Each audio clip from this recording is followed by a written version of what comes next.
This location, it's been over 4 years now. Yep, maybe like 4.5 years. So you guys got this off, was this like buying an old shop? Yeah, it started off as Friends Music, which was primarily repairs. He was known for his band and orchestra instrument repairs, along a million other things. And there were lessons on the side, just as a side aspect of the business. Mm-hmm. When we took it over, we revamped and actually put our main focus on lessons, ensembles, all that educational aspect of music. Yeah. So. Yeah, I see all the time you're posting about new programs, ensembles. Yes. So what are some of the things you're working on currently? Running right now, we do twice a year a rock program, call it our Summer of Rock or Winter of Rock, depending when we're running it. And kids, we organize them into either one super group we do as the Winter of Rock. It's just a super group where different people rotate out and they pick their own songs and they pick their material. We organize it into lead sheets and charts for them so they have practice reading through charts and learning how to do that basic piece. Yeah. And then, we start arranging parts between all the kids, working on harmonies with the singers, that kind of thing. In the summer, we set it up so that they each end up in their specific band. So they get to experience what it's like to rehearse with a certain group of people and deal with that whole personality management and practicing and what it means when one person doesn't practice but everybody else did, and how that can knock over the whole, that can sink the whole ship. So that's a kind of a cool program, and that's been running pretty much since we started. Mm-hmm. We do it consistently. And then we also have running right now the Otaku Orchestra, which is our geeks strings ensemble. So violin, viola, cello, double bass, and then we also have some piano players and sometimes woodwinds who will join as well. And they do fantasy movie soundtracks and video game themes. And that's it. Yeah, it's very fun, and they all geek out while playing. It's great fun to watch from the outside. Nice. So those are two that are running right now. And then we have a lot that we just cycle through. Like we consistently offered songwriting classes and workshops, and then we've done improvisation ensembles for like beginners improv, learning how to take that first awkward step. I'm trying to think what else. Acapella groups. We've done acapella groups. And then all kinds of master classes on specific things like learning how to belt in a way that's functional. We've done master classes on groove and like trying to understand the concept of groove and how you can like take a song, change the feel of it, and it sounds like a completely different song if you change nothing else. So things like that, just to kind of broaden people's minds a little bit. One thing, people are always asking me is like, why did I get into running a small business? Yeah. Why step away from music education and what I was doing before? Like, what drove you to really like think, all right, I want to have a small music shop. I want to do this. Like, funny because it's actually entertaining because both of my parents were somehow involved in music. My mother, as you know, she's been singing her whole life. That's always been her career. My father does sound. And is a sound and engineer he travels all over the world. So they both, in their own way, have been involved in music somehow. And watching them grow up, I saw how hard it was. My father's freelance, and my mother, for the most part, was self-employed up until she started working at the universities. And I was like, nope, never going to do that. Never going to pursue a career in music. Ever. That's like way too hard, way too unreliable. Like learn from their mistakes. Yeah, exactly. Like that's never going to happen. No way. And then I started teaching private lessons when I was 17. I started, and then I taught for like 9 years, and I realized that working for other places was great, but I had a lot of ideas about how I wanted things to go. Mm-hmm. It was fun. How I wanted things to go, or things that I thought weren't functioning very well. And I wasn't in a position to do anything with that. Yeah. Or be as creative as I wanted to be. So it kind of came down to, all right, I've done as much as I can do in this self-employed, but not necessarily my own business enterprise. And if I want to take that next step, it's pretty much I have to create my own space and tackle it myself. So here I am pursuing music as a career, which is kind of funny. So you were saying your parents owned a bicycle shop? Yeah. And so I grew up there in Gardner, Massachusetts. Oh, okay. And kind of seeing how small businesses run and the stress of, having employees and costs and versus... Yeah, exactly. And doing bicycle repairs at the house, and then understanding how busy seasons work. You're working through the summer to help support yourself in the winter. Yep. And I just knew, all right, this is not something I want to do. And when I was in middle school, I knew music was a growing passion for me. And I knew all throughout high school, it's all right, I need to find a way to do this. Yeah. Because this is what I actually like. It was that or going to math or history. Right. And and I'm sure it's feast and famine. Yeah. It comes in, and when it happens all at once, and it's just like, oh my gosh, how am I going to handle all this? I don't know if I can do all this. And then you realize you have to do all this because inevitably there's going to be a point where, there's not much going on, and you take that in stride. And that's definitely been a learning curve here, because even being 10, 15 minutes away from a place that I used to teach privately, this schedule for this location is completely different. So just that 10, 15 minute drive has completely changed, what seasons peak, the kind of clientele I'm working with, the demands and customer expectations, totally different. That was a big learning curve. So where did you start teaching originally? You said at 17. Were you at Symphony Shop? Or? No, I was in Fall River. I was at TJ's Music. Okay. Which is kind of a rock shop. Yeah. Definitely rock based. And I started there. They were very small, and it was a really great place, especially for the first 3 years, to kind of figure out how to teach privately and how to handle students one-on-one. And because you only had your own experiences before that, right? Right. I'd never done any teaching before that. It'd just been pure studying on my own and private education. And did your mom train you, or did she have someone else teach you? It was my mother, and then also a lot of her connections. So a lot of the training that she went through, she would bring me. Yeah. So as a teenager, I was going to these master classes with everybody who was, 40, 50, 60 years old, who'd been teaching already for 20, 30 years. And then what they would do is they would use me as the guinea pig. Yeah. So as they're doing a master class, they would be like, oh, we need some demo students. Great. Okay, come on up, Kelsey. What the benefit of that is I not only got to hear them discuss technique and training for the voice, I actually got to experience what it felt like to go through all those changes that they were talking about and all the demoing. So kind of got the best of both worlds, being able to do that. And it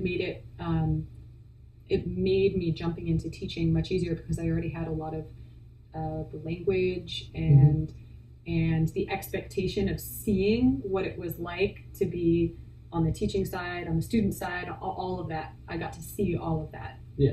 Even just at 17, 18 years old. Yeah. And you get to be around a lot of mature singers. Yes. I remember the first time I heard you sing, it was with your mother's class at the university. Oh, yeah. Vocal class. Yeah, class voice. Yeah, class voice. And you came in, and I just remember hearing you sing. It was incredibly intimidating. Oh, yes. You were just had this very mature sound, and it was just whoa. That's awesome. Yay. Oh, good. The things that you find out later. Yeah. No, that's wonderful. And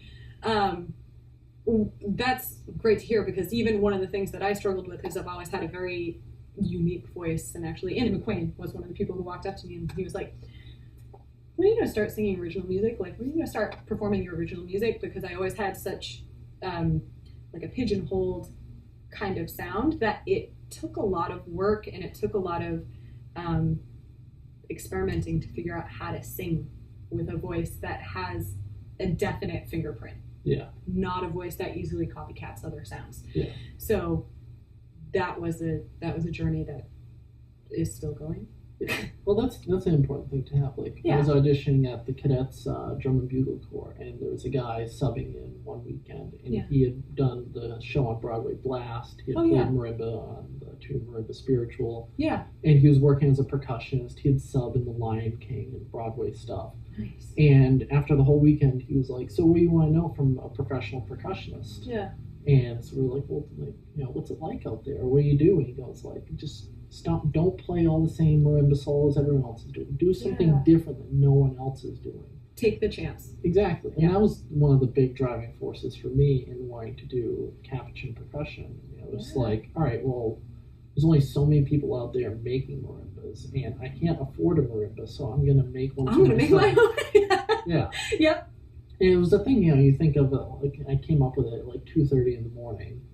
Yeah. Hanging out with Chris Trahammer in our tiny little apartment in New Bedford, and we're just like in this situation we don't want to be in. Like, thinking of any way to get out. Like, how can we make it? How can we do something different? Yep. And I think that's any person who ends up being self-employed or any version of small business or self-employed is they realize, like, this lifestyle doesn't work for me. Whatever I'm doing right now is not making me happy or bringing me joy. And yes, this initial step into taking on the added responsibility and some frustration or anxiety sometimes of being self-employed is still worth it compared to where my life was before and how unhappy I was with my circumstances in that situation. All the added stress or responsibility from being self-employed comes with that feeling of, you know what, I'm making my life doing the things that I love to do. Yeah. And so this makes it worth it. Do you think you look at music differently now? So, I mean, since you were an undergrad? Absolutely. Without hesitation. So, like, what's your view? Like, what do you think that you're going to be doing when you're pursuing an undergrad degree at UMass? To be completely honest, I thought I was going to be editing and I was going to pursue a career doing some kind of editing for either books or something that was very much more a behind the scenes antisocial position. Yeah. So obviously that didn't end up happening. And I think at this point, when you are in college, whatever you're studying, I feel you have these very ideal notions about what you think you're going to do and what it's going to be like. Yeah. Like, because you're only thinking about just these things. You're in this very closed environment. You go for 4 years and get your head all messed up. Yeah, exactly. Well, and you get unrealistic expectations about how the world sees music or how, students behave or people's value system when it comes to whatever it is you're working on, whether it's music or writing or science or whatever it is. You have a certain expectation because you are in that bubble of how important that is in the scheme of things. And you leave school and you realize where you really sit in the scheme of life. And I find some people, I think that is a big tell us. Some people rise to the occasion and say, you know what, I'm doing this no matter how difficult it is. Or sometimes, especially in the arts, how dismissed you might be. Yeah. And then some people say, no, I can't do this. I need to pursue a different avenue. Yeah. And I think that ideal stage wore off pretty quickly. And especially since being in this location and sort of being self-sustaining, I definitely realized that a lot of the strong opinions that you develop in schooling of what's right or what's not right or what's best or, a lot of that gets put in perspective when you step foot in the real world. Yeah, exactly. It's I was listening to an interview with Louis C.K. and Mark Maron. They're talking about, they're now in their early 50s, late 40s, and they get to have shows on television. They get to have all these great things where they're really in control of their own product. They get to write their own material, and they talk about, right now we're dealing with a sort of PTSD from our early careers. If we just spent 20, 30 years just like working, going nowhere. And people have this expectation, well, I've been doing this for 10 years now, so like I should have something. I should be on. And you realize more and more that you do it. Like the more that I make marimbas and the more that I work in this field and trying to be a musician, like I thought when I got to school, I was like, yeah, I'm not too bad. I'm getting there. And now I just go like, wow, I'm not even good. I know nothing. No, and I think actually from an employment standpoint, one of the hardest things I deal with is the expectation of deserving.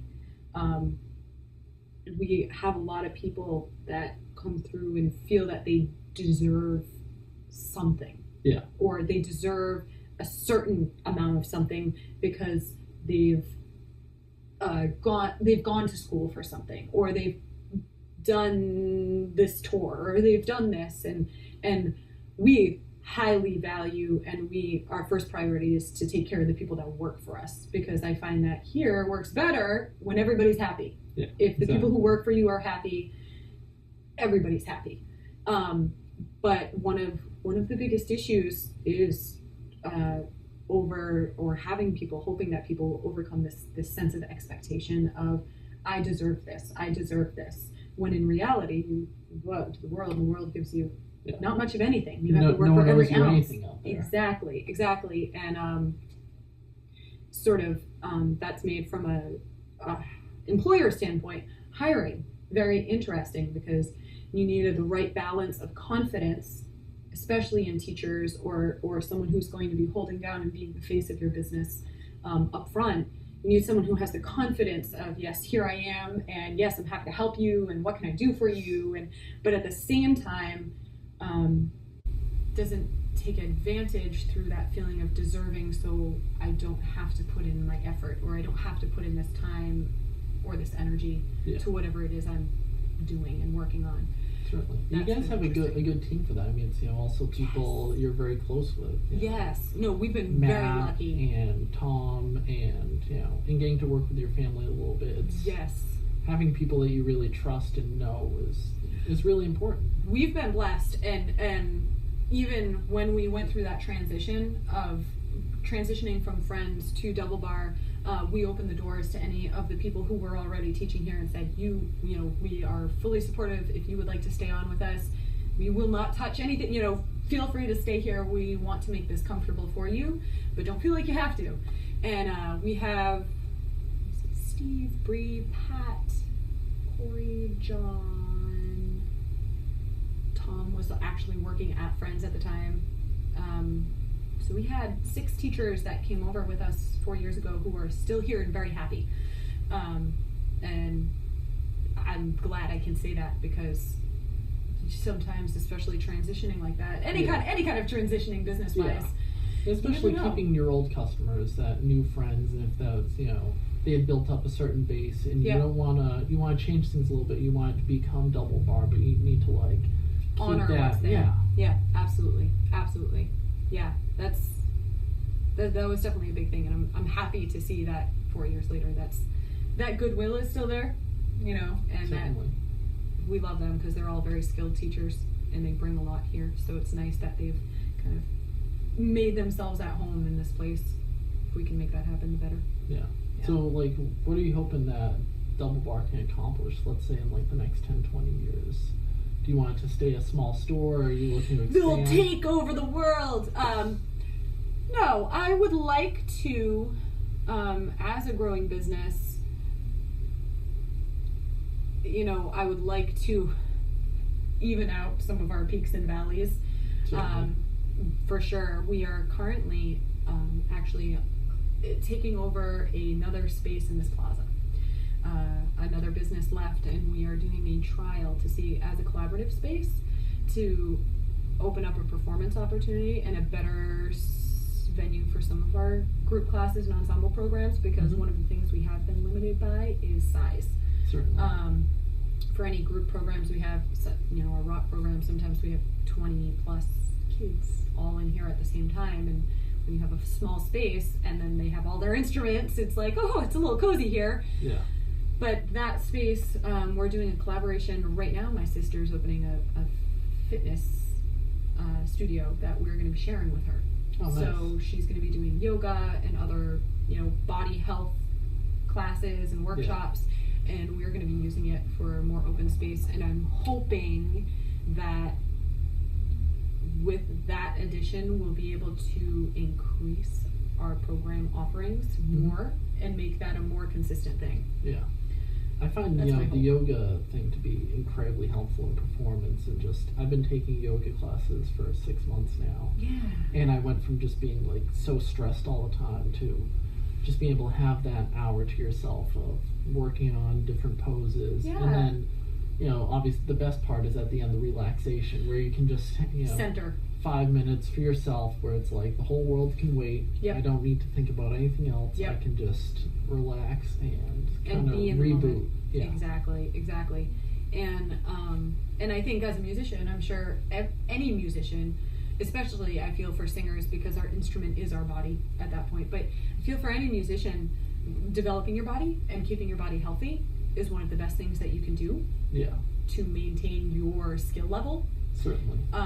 So I think, at that point, any kind of slow core development and body coordination is just going to help you. Yeah. So it's like learning how to take better care of yourself. I remember when I was working at a pizza place and living in New Bedford in just a small apartment. Yeah.